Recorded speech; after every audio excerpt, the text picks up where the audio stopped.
Plus il y a d'énergie par personne, en fait, ça veut dire plus il y a de machines par personne.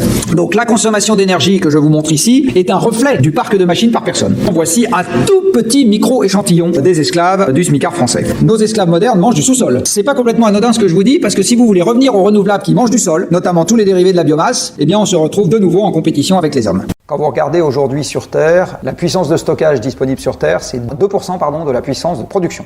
On a un peu plus de 7000 gigawatts de centrales électriques installées sur Terre, on a un peu plus de 150 gigawatts de puissance de stockage. Et au sein de ces 2%, les batteries représentent 0,5%. Donc les batteries, ça fait aujourd'hui 0,01% de la puissance de production électrique sur Terre. Donc l'idée qu'on va vivre dans un monde dans lequel il y aura essentiellement des panneaux solaires, des éoliennes et des batteries, vos enfants mourront qu'on n'y sera toujours pas. On a un problème d'ordre de grandeur, on n'aura juste pas assez de métal, parce qu'une batterie électrochimique, c'est de la métallurgie. On n'aura juste pas assez de métal pour être capable de stocker des quantités d'électricité significatives. Et par ailleurs, le bilan carbone de la batterie est pas nul, puisque comme c'est de la métallurgie, il faut produire ces métaux, donc il faut réduire des oxydes, ça émet du CO2. Aujourd'hui, stocker 1 kWh électrique sur batterie, juste la partie stockage, pas la partie production de l'électricité, c'est entre 50 et 100 grammes de CO2 par kWh. Ce qui veut dire qu'un kWh solaire stocké restitué, en France, c'est plus de 100 grammes de CO2 par kWh.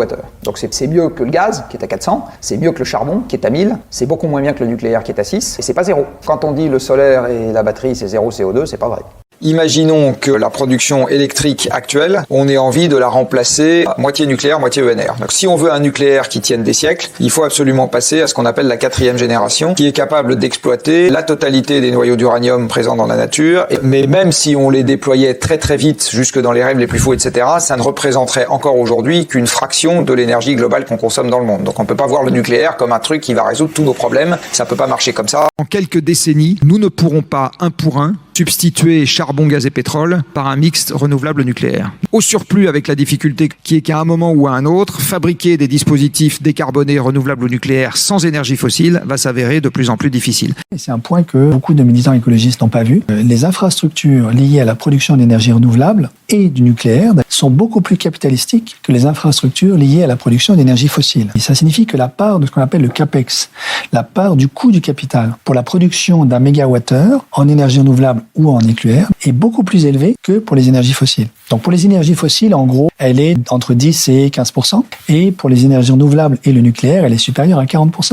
Autrement dit, dans un monde d'énergie renouvelable et de nucléaire, vous donnez beaucoup plus de pouvoir au capital. Malheureusement, même si vous ignorez ce que c'est que la loi de conservation, vous ne pouvez pas la violer. Donc tout programme politique qui entend violer la loi de conservation de l'énergie, et il y en a beaucoup en ce moment, ou la règle de 3, et il y en a beaucoup en ce moment, fera faillite. Vous marrez pas, c'est les promesses qu'on vous fait qui ne se réaliseront pas et qui feront monter les populistes. Donc ne vous marrez pas trop.